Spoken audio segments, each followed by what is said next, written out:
سلیمان علیہ السلام کی دعا ہے۔ حضرت سلیمان علیہ السلام نے اللہ سے دعا کی، رب اوزعنی ان اشکر نعمتک التی انعمت علی وعلی والدی وان اعمل صالحا ترضاہ وادخلنی برحمتک فی عبادک الصالحین۔ اے میرے رب، مجھے قابو میں رکھنا، مجھے قابو میں رکھنا اور مجھے توفیق دے کہ میں تیری بخشی ہوئی نعمتوں کا شکر ادا کروں۔ تو نے مجھے جو نعمتیں عطا کی ہیں ان نعمتوں کا میں شکر ادا کروں، اور میرے والدین پر بھی جو نعمتیں تو نے نعمتوں کی بارش برسائی ہے ان کا میں شکر ادا کروں۔ اور شکر یہ ہے وَأَنْ أَعْمَلَ صَالِحًا تَرْضَاهُ، میں تیری مرضی کی زندگی گزاروں، میں تیری مرضی کے کام کروں، مجھے توفیق دے اور مجھے قابو میں رکھ۔ وَأَدْخِلْنِي بِرَحْمَتِكَ فِي عِبَادِكَ الصَّالِحِينَ، اے اللہ تو اپنی رحمت سے مجھے تیرے نیک بندوں میں شامل فرما، تیرے نیک بندوں میں شامل فرما۔ تو اللہ تعالیٰ کی بخشی ہوئی نعمتوں کا شکر یہ ہے، ایک تو زبان سے الحمدللہ، اللہ کا فضل، ھذا من فضل ربی، یہ زبان ہے، یہ دل سے اللہ کی بخشی ہوئی نعمتوں کا اعتراف کرنا، دل سے ماننا، صرف زبانی جمع خرچ نہیں، دل سے ماننا جو کچھ بھی میرے پاس ہے یہ میرا رب کا فضل ہے۔ دل سے ماننا اور زبان سے اقرار کرنا نعمتوں کا، نعمتوں کو چھپانا نہیں،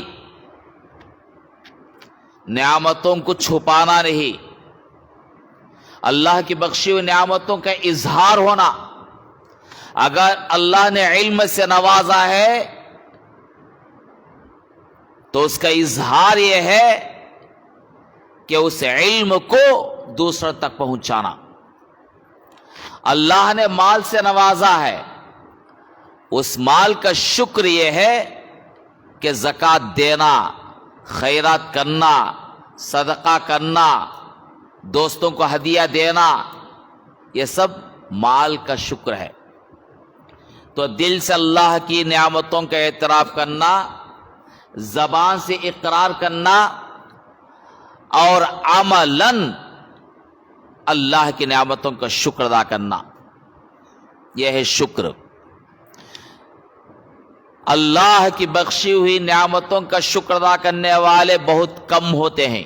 وَقَلِيلٌ مِّنْ عِبَادِيَ الشَّكُورُ، اللہ کی بخشی ہوئی نعمتوں کا شکر ادا کرنے والے بہت کم ہوتے ہیں۔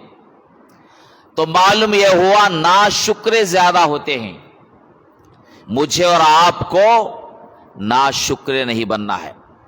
ناشکراپن یہ ہے اللہ کی بخشی ہوئی نعمتوں کا اعتراف نہ کرنا، ان نعمتوں کا اقرار نہ کرنا، اور ان نعمتوں کا صحیح استعمال نہیں کرنا، یہ ناشکراپن ہے، یہ ناشکراپن ہے۔ ہمارے نبی، اللہ کے حبیب حضرت محمد صلی اللہ علیہ وسلم اللہ تعالیٰ کا بہت زیادہ شکر ادا کرتے تھے، بہت زیادہ اللہ کا شکر ادا کرتے تھے، جبکہ آپ اکثر بھوکے رہتے تھے، گھر میں چولہا نہیں سلگتا تھا، بدن پر پیوند کے کپڑے ہیں، چین اور سکون سے کبھی نہیں رہے آپ صلی اللہ علیہ وسلم۔ کہاں چین، کہاں سکون؟ کروٹیں بدلتے تھے لوگوں کی ہدایت کے لیے، ہمیشہ لوگوں کی ہدایت کے لیے بے چین، پریشان. آپ نے آرام کو قربان کر دیا، امت کی ہدایت کے لیے تڑپتے تھے. اللہ تعالیٰ نے تسلی دی، فَلَعَلَّكَ بَاخِعٌ نَفْسَكَ عَلَىٰ آثَارِهِمْ إِن لَّمْ يُؤْمِنُوا بِهَٰذَا الْحَدِيثِ أَسَفًا. اے میرے حبیب صلی اللہ علیہ وسلم، آپ اپنے آپ کو ہلاک نہ کرو. اگر یہ لوگ آپ کی بات نہیں سن رہے ہیں، یہ لوگ آپ پر ایمان نہیں لا رہے ہیں، تو ان کو ان کی حالت پر چھوڑ دو. آپ کیوں اپنے آپ کو اس طرح تھکا رہے ہیں؟ اس آیت کا غلط معنی ہم نہیں لینا. نبی صلی اللہ علیہ وسلم کو اللہ تعالیٰ تسلی دے رہا ہے، اس واسطے ہم نہ چھوٹ مل گئی بول کے نہیں سمجھنا، غلط مفہوم نہیں لینا. یہاں نبی صلی اللہ علیہ وسلم جو تڑپتے تھے امت کے لیے، اللہ تبارک و تعالی نے ان الفاظ میں اس کو کا اظہار فرمایا تسلی دیتے ہوئے. تو بھائیوں، اللہ تعالیٰ کی جو بے شمار نعمتیں ہیں، مادی نعمت ایک طرف اور روحانی نعمت ایک طرف، تو اسلام جو اللہ کی بہت بڑی نعمت ہے، اس کی قدر کرنی ہے. ہم نے اس کی قدر یہ ہے کہ اسلام پر عمل کرتے ہوئے اسلام کے تقاضوں کو، ایمان کے تقاضوں کو پورا کرنا. اسلام کی جو تعلیمات ہیں، ان تعلیمات پر عمل کرتے ہوئے، خود عمل کرتے ہوئے ان تعلیمات کو عام کرنا، اسلام کے محاسن کو بیان کرنا، خوبیاں بیان کرنا، اسلام کے تعلق سے جو شکوک و شبہات ہیں ان کو دور کرنا، یہ ہے اسلام کی نعمت کا حق. یہ کام مجھے اور آپ کو کرنا ہے. اسی کو دعوت اللہ کہا جاتا ہے، اسی کو اصلاح معاشرہ کہا جاتا ہے. اپنوں کی بھی اصلاح ہونی ہے اور غیروں تک یہ پیغام پہنچانا ہے، اس دعوت کو پہنچانا ہے. اپنوں کی بھی اصلاح. کتنے لوگ ایسے ہیں جن کا نام محبوب بادشاہ ہے، چاند بادشاہ ہے، فلاں بادشاہ ہے، فلاں شریف ہے، سورہ فاتحہ نہیں آتی، وضو کا طریقہ نہیں آتا، نماز کیسے پڑھنا معلوم نہیں، یہاں تک کہ کلمہ طیبہ بھی بہتوں کو کلمہ طیبہ تک یاد نہیں ہے. جو لوگ فیلڈ میں کام کر رہے ہیں ان کو اچھی طرح معلوم ہے، کلمہ طیبہ تک یاد نہیں ہے. تو ہماری ذمہ داری ہے اپنے بھائیوں کی اصلاح کرنا، اپنی بہنوں کی اصلاح کرنا، اپنے خاندان کی اصلاح کرنا. دوسری طرف اللہ کے ان بندوں تک اللہ کا پیغام پہنچانا ہے جن کو اللہ کی پہچان نہیں ہے،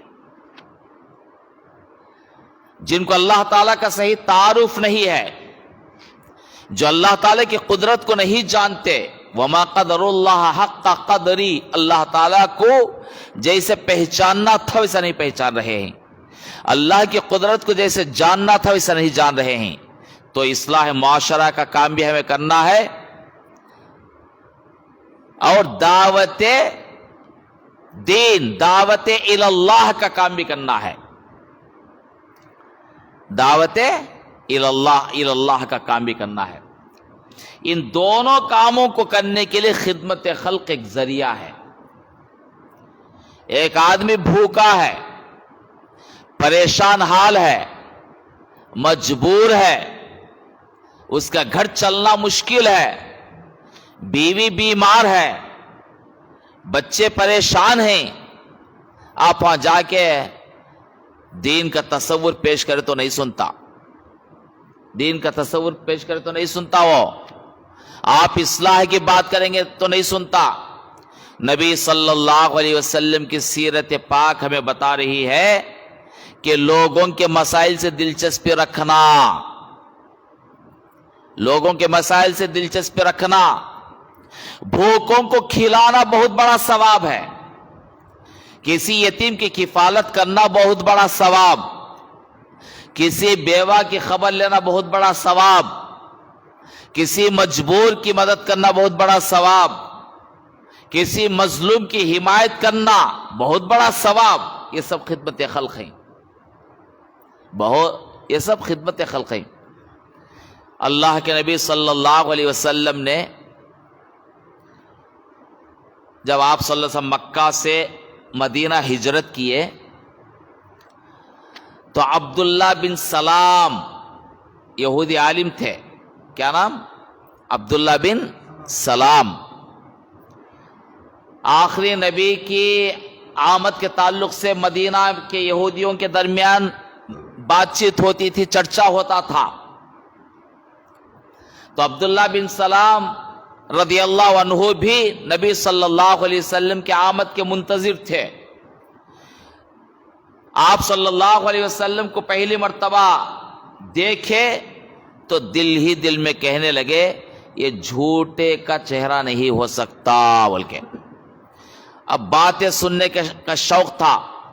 ایک مرتبہ آپ صلی اللہ علیہ وسلم مدینہ میں پیغام دے رہے تھے، عبداللہ بن سلام رضی اللہ عنہ نے سنا پیغام کیا تھا؟ دیکھیے، افشوا السلام یا ایھا الناس، اے لوگو، افشوا السلام، سلام کو عام کرو، سلام کو عام کرو، سلام کو خوب پھیلاؤ، وَأَطْعِمُوا الطَّعَامَ، کھانا کھلاؤ، کس کو؟ پیٹ بھروں کو نہیں، بھوکوں کو، مجبوروں کو، مسکینوں کو، فقیروں کو کھانا کھلاؤ، وَصِلُوا الْأَرْحَامَ، رشتوں کو جوڑو، رشتوں کو جوڑو، توڑو مت، رشتوں کو جوڑو، وَصَلُّوا بِاللَّيْلِ وَالنَّاسُ نِيَامٌ، اور راتوں میں جب لوگ گہری نیند میں ہو اٹھ کر نماز پڑھو، تدخلوا الجنت بسلام، تم سلامتی کے ساتھ جنت میں داخل ہو جاؤ گے۔ تو جنت کا راستہ دکھا رہے ہیں۔ تو اس میں اللہ کے بندوں کے ساتھ ہمارے تعلقات کیسے ہونا ایک طرف، اور دوسری طرف اللہ کے ساتھ ہمارا ربط و تعلق کیسے ہونا، یہ بات بھی ہے۔ تو اللہ کے ساتھ اچھے تعلقات رکھنے کے ساتھ ساتھ اللہ سے بھی ہمارا تعلق مضبوط و گہرا ہو۔ عام طور پر یہ غلطی یہ ہوتی ہے، غفلت ہوتی ہے کہ ہم دوسروں کی اصلاح کی فکر اس قدر کرتے ہیں، اصلاح معاشرے کے نام سے، دعوت دین کے نام سے، خدمت خلق کے نام سے خود کو بھول جاتے۔ بیلنس رہنا، بیلنس، اتنا مشغول صبح سے شام تک گھر میں وقت نہیں ملتا بیوی بچوں سے بات کرنے، ان کی فکر کی، عمل کی اصلاح کے لیے وقت نہیں ملتا۔ بیلنس ہونا۔ آپ صلی اللہ علیہ وسلم کی زندگی میں ایک نظم تھا، ضبط تھا۔ آپ صلی اللہ علیہ وسلم گھر میں بھی وقت دیتے تھے، گھر والوں کے لیے وقت دیتے تھے، اور بازار میں بھی دعوت و تبلیغ کا کام کرتے تھے، اور ساتھ ہی ساتھ کبھی بھی آپ صلی اللہ علیہ وسلم ایک لمحے کے لیے بھی اللہ کے ذکر سے غافل نہیں رہتے تھے۔ تو ہماری وابستگی تحریک اسلامی سے ہے، اور ہماری زندگی کا مقصد، ویژن بہت اونچا ہے۔ اقامت دین یہ ہمارا نصب العین ہے، اس کے لیے اللہ سے ہمارا تعلق مضبوط اور گہرا ہونا چاہیے. یا ایھا الذین آمنوا اذکروا اللہ ذکرا کثیرا وسبحوہ بکرۃ واصیلا. سورہ احزاب کی آیت ہے، دو آیتیں 41 42. اب آگے پیچھے دیکھیے، ایک طرف نبی صلی اللہ علیہ وسلم کو بدنام کیا جا رہا ہے، آپ صلی اللہ علیہ وسلم کے خلاف سازشیں ہوتی ہیں، آپ صلی اللہ علیہ وسلم کو صحابہ کو مٹانے کی پلاننگ ہو رہی ہے. اس وقت آیتیں نازل ہو رہی ہیں. یا ایھا الذین آمنوا اذکروا اللہ ذکرا کثیرا، اے وہ لوگو جو ایمان لائے ہو، اللہ کو کثرت سے یاد کرو، بہت زیادہ یاد کرو. وسبحوہ بکرۃ واصیلا، اور صبح و شام اللہ کی پاکی بیان کرتے رہو. جب لوگوں نے کہا،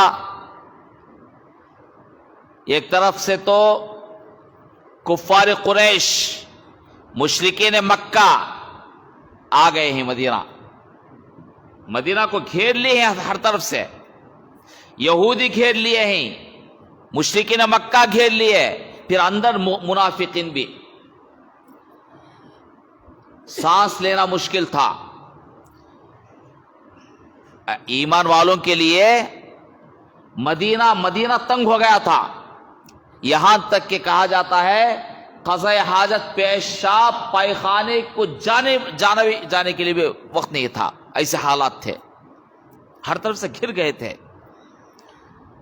لوگوں نے کہا، کہنے والوں نے، ان الناس قد جمعوا لکم فاخشوہم، اب لوگ جمع ہو گئے تمہارے اطراف تمہیں مٹانے کے لیے، ختم کرنے کے لیے. جیسا ہی صحابہ کرام یہ جملہ سنے، کیا جملہ؟ لوگ جمع ہو گئے ہیں، ایک طرف سے کفار قریش، مشرکین مکہ اور یہودی قبائل، منافقین، سب جمع ہو گئے ختم کرنے کے لیے. جیسے صحابہ سنے، فزادہم ایمانا، ان کے ایمان میں اضافہ ہو گیا. ان کو معلوم ہو گیا، کیا معلوم ہوا؟ ہم حق پر ہیں، ہم سچے ہیں، ہم حق پر ہیں، ہم سچے ہیں، اور اللہ کا وعدہ سچا ہے. تو اس وقت کیا بولے؟ حسبنا اللہ ونعم الوکیل، حسبنا اللہ ونعم الوکیل. تو دعات کو، داعیوں کو ہمیشہ زبان پر یہ ہونا. لوگ جب کبھی ہمارے خلاف سازشیں کریں گے، پریشان کریں گے، ہمارے خلاف فلاں لوگ چالے چلتے ہیں بھی بدنام کرنے، نقصان پہنچانے بول کے خبریں آتی، اس وقت کون کدھر بول کے پڑھنا نہیں. حسبنا اللہ ونعم الوکیل، حسبنا اللہ ونعم الوکیل. تو معاملہ اللہ تعالیٰ کے حوالے کر دینا، اور اللہ تعالیٰ سب کے مسائل کو حل کرنے والا، سب کے مسائل کو حل کرنے والا. اور اللہ تعالیٰ جس کا ہو جائے اسے ڈرنے کی ضرورت نہیں. تو رمضان کا یہ مبارک مہینہ ہے، قرآن مجید میں اللہ تعالیٰ جہاں روزوں کے مسائل بیان فرمایا، روزوں کے مسائل، بیچ میں ایک آیت آ گئی، پھر اس کے بعد مسائل شروع ہو رہے ہیں. وہ آیت کیا ہے؟ وَإِذَا سَأَلَكَ عِبَادِي عَنِّي فَإِنِّي قَرِيبٌ أُجِيبُ دَعْوَةَ الدَّاعِ إِذَا دَعَانِ فَلْيَسْتَجِيبُوا لِي وَلْيُؤْمِنُوا بِي لَعَلَّهُمْ يَرْشُدُونَ.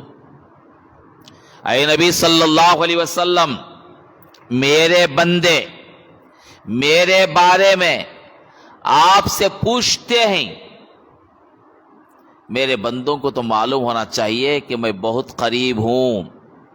تو اللہ تعالی ہمارے قریب ہے، ہمیں یقین ہونا کہ اللہ تعالی ہم سے بہت قریب ہے،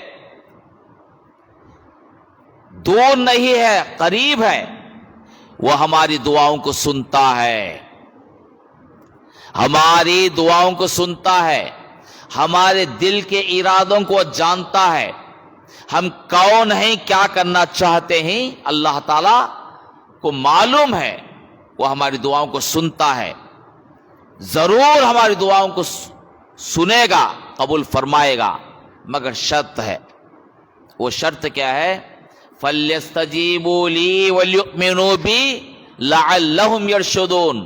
ہم بھی اللہ کا کہا مانیں، اللہ کے دعوت پر لبیک کہیں، فَلْيَسْتَجِيبُوا لِي، اور اللہ کے وعدوں پر ہمارا یقین ہونا چاہیے، اللہ کے وعدوں پر ہمارا یقین ہونا چاہیے۔ تو اللہ تعالیٰ کب ہماری بات سنتا ہے؟ جب ہم فرائض کی پابندی کریں گے، جب ہم اپنی ذمہ داری کو احسن طریقے سے ادا کریں گے، جب ہم امانتوں کا پاس و لحاظ رکھیں گے، اور جب ہماری دوستی، ہمارے تعلقات کی بنیاد اخلاص ہوگی، ہماری دوستی کی بنیاد اخلاص، اللہ کی رضا مطلوب ہو، دنیاوی مفادات نہ ہو، تو ضرور اللہ تبارک و تعالی ہماری دعا سنتا ہے، ہماری کمائی حلال ہو، ہماری زبان سے نکلنے والی باتیں اچھی ہوں، سچی ہوں۔ نبی صلی اللہ علیہ وسلم نے فرمایا، ایک آدمی لمبا سفر طے کرتا ہے، کعبۃ اللہ کو پہنچتا ہے، اس کے بال بکھرے ہوئے ہیں اور کپڑوں پر گرد و غبار ہے،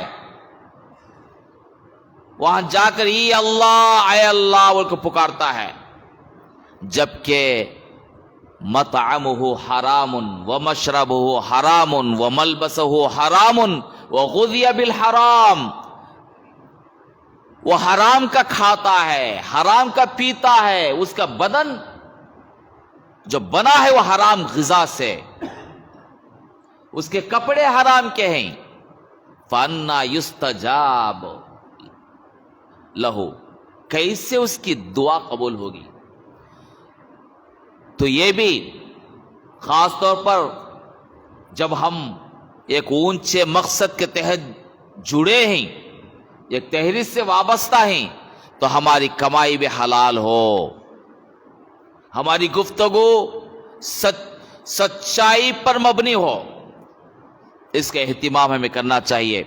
محترم حضرات، اب 5-7 منٹ ہے انشاءاللہ۔ یہ دنیا جس میں ہم رہتے ہیں، ہم اس دنیا میں ہمیشہ رہنے کے لیے نہیں آئے، حالانکہ بات معمولی بات ہے، معمولی بات دنیا میں، یہ بات سب کو معلوم، آپ کون سی نئی بات بول رہے بول کے، مگر اکثر یہ ہوتا ہے کہ آدمی بھول جاتا ہے موت کو بھول جاتا ہے۔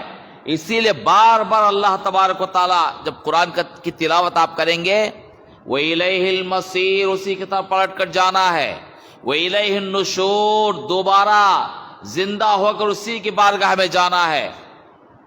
یہ دیکھو بار بار موت، کل نفس ذائقۃ الموت، ہر ایک کو موت کا مزہ چکھنا ہے۔ اینما تکونوا یأتی بکم اللہ جمیعا، تم جہاں بھی رہو اللہ تعالیٰ تمہیں اکٹھا کرے گا۔ اینما تکونوا یدرککم الموت، تم جہاں بھی رہو موت آئے گی۔ یہ کیا بار بار موت کا ذکر؟ اللہ کے نبی صلی اللہ علیہ وسلم نے فرمایا، اکثروا ذکر ہادم لذات الموت، خواہشات کو چکنا چور کر دینے والے موت کو کثرت سے یاد کرتے رہو۔ تو موت کو یاد رکھنا، ہر روز ہم سوتے نہیں، ہماری حالت اب ایسی ہے، موبائل دیکھتے دیکھتے سو جاتے ہیں، ٹی وی دیکھتے دیکھتے سو جاتے ہیں، میسج بھیجتے بھیجتے سو جاتے ہیں، حالانکہ اللہم بسمک اموت و احیا، اے اللہ میں تیرا نام لیتا ہوں، تیرا نام لیتا ہوں اور مرتا ہوں، اموت مرتا ہوں، واحیا پھر تیرا نام لے کر تیری توفیق سے اٹھوں گا، زندہ اٹھوں گا۔ سوتے وقت یہ ہمارا سونا روزانہ ہم کو اپنی موت کو یاد دلاتا ہے، اسی لیے جاگنے کے بعد کیا دعا پڑھتے؟ اب یہاں بھی جاگتے ہیں موبائل، جاگتے ہیں موبائل، ارے میں جاگا ہوں، اللہ نے مجھے جگایا ہے، میں جاگا ہوں، اللہ نے مجھے جگایا ہے۔ الحمدللہ الذی احیانا بعد ما ماتنا والیہ النشور، تمام تعریف اللہ کے لیے ہیں جس نے ہمیں مارنے کے بعد دوبارہ زندگی عطا فرمائی، زندہ اٹھایا، وہ الیہ النشور۔ آپ سوچئے، تو موت کو یاد کرنا، موت کو یاد کرنے کے لیے قبرستان کو جانا، کبھی زیارت کرنا قبروں کی، تنہائی میں اپنی موت کو یاد رکھنا۔ حتی اذا جاء احدهم الموت قال رب ارجعون، موت اچانک آتی ہے، بول کر نہیں آتی، اطلاع دے کر نہیں آتی، میسج بھیج کر نہیں آتی ہے۔ میں اب ملک الموت میں آتا ہوں، اچھا وضو کر لے، نئے کپڑے پہن لے، سب سے بات چیت کر لے، بیوی بچوں کو ہمت دے، نہیں، اچانک موت آتی۔ موت آنے کے بعد آدمی افسوس نہیں کرنا، مگر جو آدمی غفلت کی زندگی گزارتا ہے وہ افسوس کرے گا، کہے گا رب ارجعون، اے میرے رب مجھے دنیا میں بھیج دے دوبارہ، لعلی اعمل صالحا فیما ترکت، میں غفلت کی زندگی گزار کر آیا، اب غفلت کی زندگی نہیں گزاروں گا، اچھے کام کروں گا، اچھے کام کروں گا، خیرات کروں گا، مجھے موقع دے اللہ، خیرات بھی کروں گا۔ اللہ فرماتا کلا انہا کلمۃ هو قائلها، یہ بکواس کرتا ہے، کئی مرتبہ یہ موت کے منہ میں جا کر بچ کر باہر آیا ہے۔ ہمیں بولتے دیکھو واہ میں ہاسپٹل ایڈمٹ ہو گیا تھا، آکسیجن لگا ڈالے، مر جاتا سمجھا تھا، اللہ بچایا۔ دیکھو کیا اسے واقعات نہیں ہوئی ہے؟ ابھی یقین نہیں تھا کہ ہاسپٹل گیا پھر واپس آئے گا، کیا یقین نہیں تھا، موت کے منہ میں جا کر کئی لوگ باہر آ گئے، بڑے بڑے حادثے ہوئے، اللہ نے بچایا۔ تو بار بار آدمی اللہ تعالیٰ موت کے منہ میں لے جا کر بچاتا ہے، مگر انسان دھیان نہیں دیتا۔ تو اسی لیے اللہ کے نبی صلی اللہ علیہ وسلم نے فرمایا کہ 5 چیزوں کو غنیمت جانو 5 چیزوں سے پہلے۔ نمبر 1 کیا ہے؟ شبابک قبل حرمک، جوانی کو غنیمت جانو بڑھاپے سے پہلے۔ اب جوانی ہے، ہم ملاقاتیں کر سکتے ہیں، دعوتی کام کر سکتے ہیں، اصلاحی کام کر سکتے ہیں، حلال کمائی کما سکتے ہیں، حرکت کر سکتے ہیں۔ جوانی کو غنیمت جانو بڑھاپے سے پہلے۔ اللہ کے گھر کو آباد کرنا ہے جوانی میں، نیکی کو پھیلانا ہے جوانی میں، لوگوں کو برائی سے روکنا ہے جوانی میں۔ بڑھاپے میں کیا کر سکتے ہیں؟ گڑیا میں پٹھتا نہیں، چل سکتے نہیں، بول سکتے۔ اب دیکھو ماشاءاللہ اللہ کے فضل سے بولنے کی قوت ہے، وہ اب بول سکتے ہیں۔ 10-15 سال کے بعد کیا بول سکتے ہیں؟ زبان لڑکھڑاتی ہے، زبان لڑکھڑاتی ہے، برابر مطالعہ کرنا چاہے تو مطالعہ نہیں کر سکتے، ہاتھ پیروں میں طاقت نہیں رہتی۔ جوانی کو غنیمت جانو بڑھاپے سے پہلے۔ نمبر 2 صحت کا قبل سقمک، صحت کو غنیمت جانو بیماری سے پہلے۔ آج صحت ہے، چلنے کی صحت، چلنے کی طاقت ہے، بولنے کی طاقت ہے، دیکھنے کی طاقت ہے، کھانے کی بھی طاقت ہے۔ کھا کر 2 مرتبہ بریانی ڈالے تو کھا کے ہضم کرنے کی طاقت ہے۔ بیمار ہو گئے تو کہیں کہاں پھر بدہضمی۔ تو غنیمت جانو۔ نمبر 3 غنا کا قبل فقرک، مال کو غنیمت جانو فقیری سے پہلے. کیا غنیمت جانو بول کے بچا بچا کر رکھنا نہیں. خیرات کرو, زکات دو, اللہ کے محتاج بندوں پر لٹا دو, نیکی کو پھیلانے کے لیے لٹا دو, دین کی اقامت کے لیے لٹا دو. اس کے بعد لٹانے والا کبھی غریب نہیں ہوتا, یاد رکھیے. بچا بچا کر رکھتا نا, بچا بچا کو رکھنے والا. شہد کا قصہ ہے, شہد پورے جوڑ کر رکھتی جانے والا حکال کے پورا لے چل جاتا. سمجھے, بچا بچا کر نہیں رکھنا. ما نقصت صدقۃ من مال, دینے والے کا مال کبھی کم نہیں ہوتا. بچا بچا کر رکھنے کا سے بندشوں کو ڈالتا رہتا انہیں. ناریل کی بندش, لیمبو کا بندش, ہاتھ کو تعویز کے تعویز ہاسپٹلوں کو. داو مرداکم بالصدقہ, صدقات و خیرات کرنے سے اللہ تعالیٰ بلاؤں کو ٹالتا ہے, مصیبتوں کو ٹالتا ہے. تو مال کو غنیمت جاننا فقیری سے پہلے. بخیلوں کو بہت اچھا سمجھ میں آتا ہے.